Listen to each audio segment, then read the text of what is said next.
This is the largest trade hub in EVE Online, a massively multiplayer spaceship game with by far the most realistic financial system in the virtual world.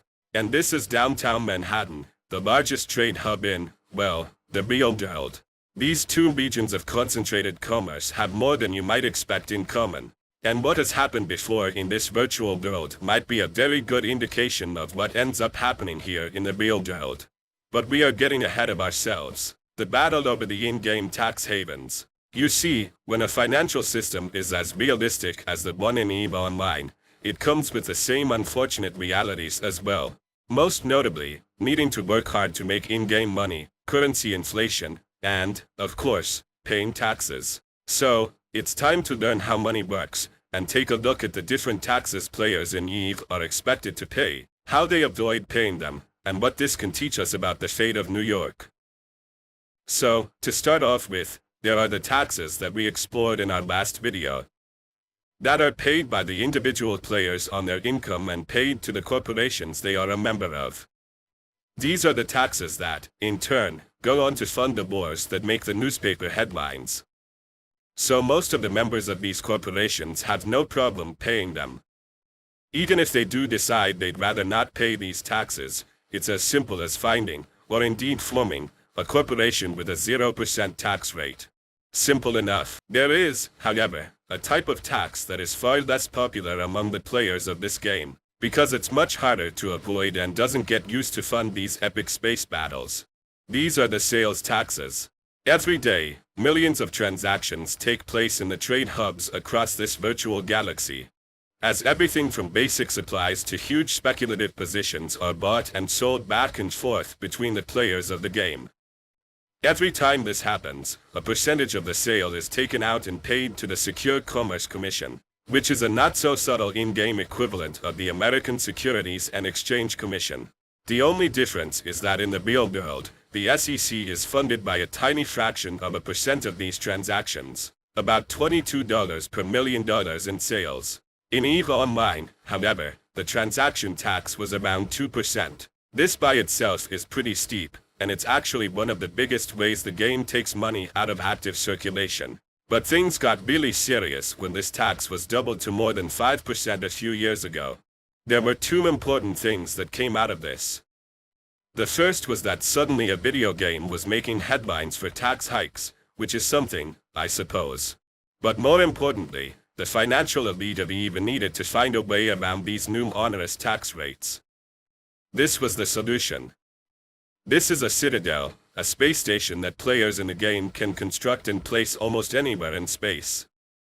The largest of these structures can house their home market exchanges, which means it was possible for the players to build these structures on the outskirts of established trade hubs, and undercut the new 5% tax rate being charged in the established centers. This worked really well, but it still caused a few problems. The first was the inevitable race to the bottom.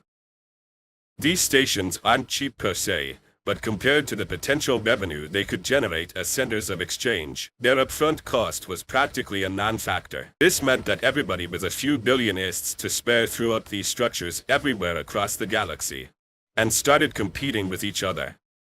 Through the magic of free market competition, this pushed the tax rates in the citadels from just undercutting the 5% charged in the public stations to practically zero.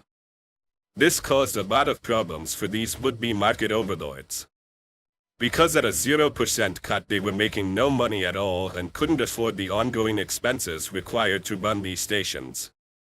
This meant that most people just let their stations fall into disrepair. But some stuck it out with the promise that if they were the last man standing, they could raise their rates once again and make insane profits off this market. In the real world, we call this anti-competitive pricing, which in brief means pricing your product cheaply. Not because it makes good business sense to do so, but because it makes it impossible for people to compete. And once you have no competition for an essential service like, let's say, trade, then you can charge whatever you like. Now, in the real world, this particular business practice is illegal, and many major corporations have seen themselves in court for exactly this reason.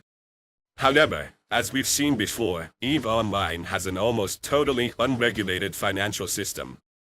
So anti-competitive pricing is completely fair game. But there is one other thing that's allowed in EVE that's not so kindly looked upon in the real world. And that's shooting down your competitors' establishments. What this meant was that the real solution to this market competition problem was simply to forcefully remove the competition. Eventually, only the largest and most powerful alliances in the game were able to maintain these structures. And a price equilibrium was established at around 1% for every transaction. This was still more than enough for these empires to maintain and defend these facilities while making a healthy profit. In fact, these private trade hubs have become so lucrative that competition for them has been a major driver of the wars that we explored in our last video. Now, for a video game, this is great. Spaceship shooting at spaceships is what it's all about. But in the real world, governments wouldn't be quite as keen on seeing Amazon Express shipping some heavy artillery fire to Walmart because it happened to steal some of its customers. This means that more subtle measures are taken. But it also means that competition is an ever-present issue for small businesses, big businesses, and even governments. And here's where we can use EVE Online to teach us a lesson about that real-life trade hub. You see, New York is a lot like the old public trade station. It's home to the largest financial center in the world, but also some incredibly high state income taxes. For this reason, the state has seen an increase in its wealthiest residents moving just outside the state lines to New Jersey. New Jersey's state income taxes are far lower than those levied in New York. And it's still close enough to Manhattan that commuting in and out every day is possible. This exodus of wealthy New York workers across the Hudson is part of the reason why New Jersey has recently become the wealthiest state in the US. But this causes a lot of the same issues that we saw in EVE. The process of wealthy individuals moving to more accommodating regions is called capital flight. And there are a number of reasons why it can happen. The most common is to move away from poor living conditions. Wealthy people and nations with high levels of political instability and crime have been willing to spend millions of dollars to set up their families in more stable environments. Think of examples like people fleeing South Africa, and more recently, wealthy Chinese business leaders moving to nations like Canada, Australia, and the States. The other big driver of capital flight is to avoid tax. Although it must be recognized that this is far less common, especially when it involves moving from one country to another. But moving from one state to another, especially when that other state is only a few miles away, well, that's a different story. It's much easier. You don't need to change jobs. You are still amongst your friends and family, and your kids might even still be able to go to the same schools. Now, people moving just outside the commercial centers to avoid paying taxes sounds familiar, right? And so, too, are the problems. For starters, it becomes harder and harder to maintain public services when the people you are providing those services for are paying taxes in a different state. This means that governments are either forced to run budget deficits or tax the remaining residents more. But if they tax the remaining residents more, this will only accelerate the process of people leaving to avoid said taxes. Of course, the backup solution of waging war on the competition probably wouldn't go over too well here in the real world. But that's okay, because EVE can also give us a glimpse into the future of what happens when you just let this play out. Everything in this video game happens at a much faster pace than it does in the real world. Where moving from New York to New Jersey might take a family months of selling their home, buying a new home, convincing their partner, and all that fun stuff. Moving across the borders in EVE might take a few minutes of travel in a spaceship. And what we have seen from this miniature model of the real world is more or less what you would expect. Most business is still done in the old trade hubs, and sure, it has lost some revenue to the low-tax competitors. But at the end of the day, customers from all over the galaxy, or maybe just the planet, know that this is the place where business gets done. And it's a big ask to convince those same customers to go out of their way just so you can enjoy slightly lower taxes.